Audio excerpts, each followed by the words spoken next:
David Green is my best friend. He's an amazing human, somebody who's taught me more about business than anybody else, more about friendship than anybody else. And you know, I get asked the question all the time. I've been asked it a dozen times today is, do I miss the podcast? My kind of pat answer is usually, you know, like, yeah, you know, I love the podcast, but it's nice not having to do it. But today I started thinking a little deeper about it, and I thought, do I miss the podcast? You know what I miss? I miss connecting with David every week. We still chat like 13-year-old girls over text messages. Like, I was actually going to introduce him by like going to our very first text. So like scroll back for like an hour and a half, and I got to like Tuesday of last week, and I'm like, all right, I'm never getting back to the beginning of this. But I am honored and excited for you guys to hear what David Green has to say. So let's give a huge standing welcome to David Green.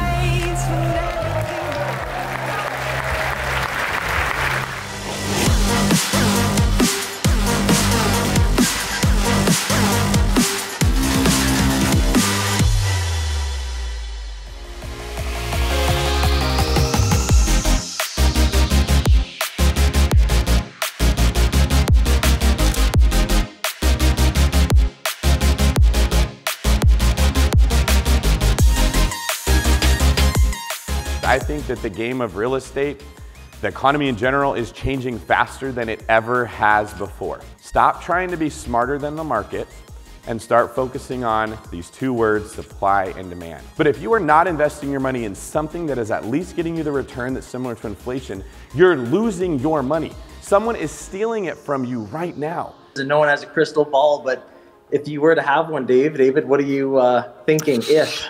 You're going to see a lot of people lose their jobs. Their businesses are going to close down. You're going to see like a lot of fear, but it's not really going to be based on systemic problems. It's just short-term market psychology. The stock market's going to go down. People are going to lose short-term money. But the demand for all the jobs that people are losing isn't just going away. I'm telling all my clients, hey, home prices this summer are probably going to shoot up and you're not going to be able to catch up. We need to get your listing agreement signed right now and be ready to put your house on the market when that happens. That's not just to pad my own ego. If you remember what was being talked about at the time, it was nothing but fear, worry, anxiety, be panicked right now. I'm not going to be the person that looks back in 30 years at a graph and says, can you believe that the average price was only $500,000? Because that's going to feel like $19,000 in 30 years. In 30 years, are you going to look back and say, I am so glad I went to that conference and I did something? Buy real estate in good locations, learn the fundamentals, and put your money to work before you lose it. Thanks, everybody.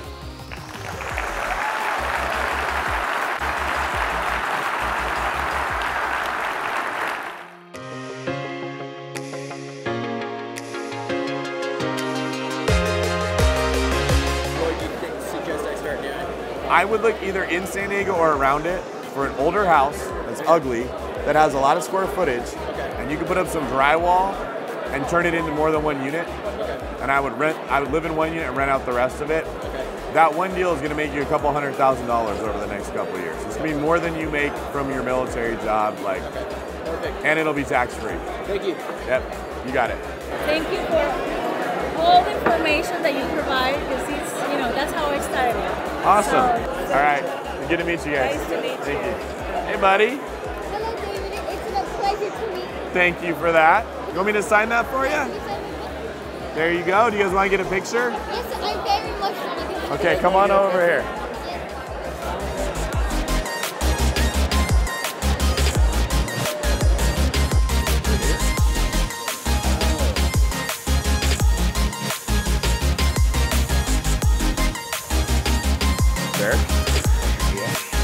That's the value we bring to the new people is, yeah, they're running around opening doors, but they're learning rather than just, I got to go knock on doors, find my own way type of thing. So my idea would be you start at the bottom with, you get exposed to putting people in contract, negotiating, watching the senior agent do their job, you work your way up, and then you start at the top with lead generation and you work your way down, and we're trying to like get you to where you can get to the middle part in shorter time than most agents that start off and have no idea what to do, and they're just grinding. Is most of your model new agents? The majority of them are going to be new agents, yeah. So what, George Lawton is a first-time client of mine. He has 3,300 transactions. Jason Mitchell, No, not that many. transactions. Last year we did 220 million. Probably like California sales prices help. they're higher, yeah. Yeah. You do what? 200 transactions? No, probably like 350 or so. Okay. Well, yeah, Sacto too. They're not as high, yeah. Yeah, but LA, Orange County, Soda Valley. Those are going to be higher, yeah. It almost though, I almost wish we weren't in those. I'm looking to expand into better markets because the problem is we'll have a ton of buyers, but every house gets 9 offers, and it doesn't. Like you spend so much time working and never actually putting them in contract. Oh, thank you, Robert. Somebody cares. Somebody cares about my Care Bear stomach.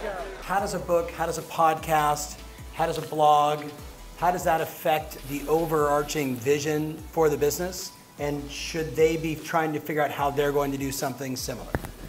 Well, first off, you got to look at your own skill set. You can't be Stephen Curry and look at LeBron James and say, that works, I want to go do that. And too many people play that game where they say, I need a blueprint, give me a blueprint. And the blueprint that worked for someone else, you try to copy it, and you don't rebound like that person does. And so all that ends up is you end up with guilt and shame and feeling bad about yourself. And it's hard enough as an agent, you're getting your teeth kicked in every day.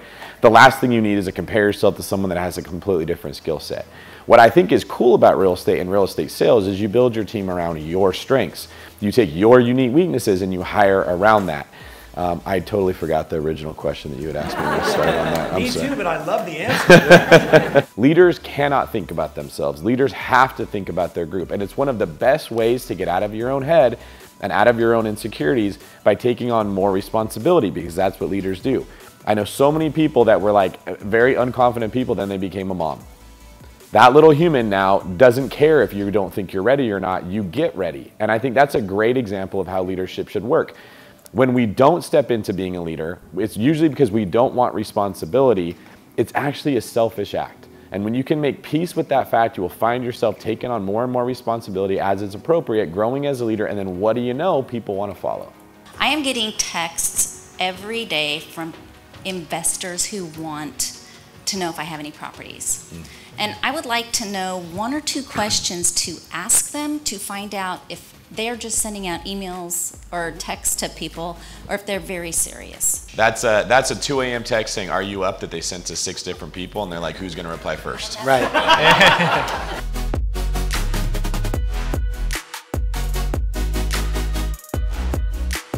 So this is the time you don't buy the fixer-upper in the bad area. You want to buy the fixer-upper in the best area. That's exactly right. You want to buy the lowest priced home in the best area, not the highest priced home in the bad area. Hey there. Man, I got it. Nice to meet you guys. Giovanni, Tony, what's going on, man? Hey, Evan, good to meet you. Darius, nice to meet you. Nice to meet you, Darius. Appreciate you. I think probably what makes it different is there's people probably do it at a higher level, but it's hard to communicate it. Like to be able to explain it to people is the hard part. It's a different skill. Yeah. To be able to relay, because so many people don't know anything about anything, to be able to break it down and then continue that followership to come with you. You know what I mean? That's huge. But there's physical limitations to what you could know the game inside and out. You could play super hard. If you can't jump as high or run as fast, like there's a limit you're gonna hit, right? And so what I tell people is, in the world of entrepreneurship, of which real estate investing falls, your athletic ability is your mindset. Like how confident you are, how positive you are, how willing you are to be humble and learn stuff. Like there isn't a limit on you other than how you look at like what your goals are, how hard you want to work. That's why I think I found it and I just took off, because you're like, finally it's an area where I don't have limitations and I'm not really competing. Like when you're playing in the NBA, everyone's trying their very best to be better than you, right? What we're doing here is like hardly anyone even knows or cares about what's happening, right? Like there isn't competition. If you just want it, you can just go take it.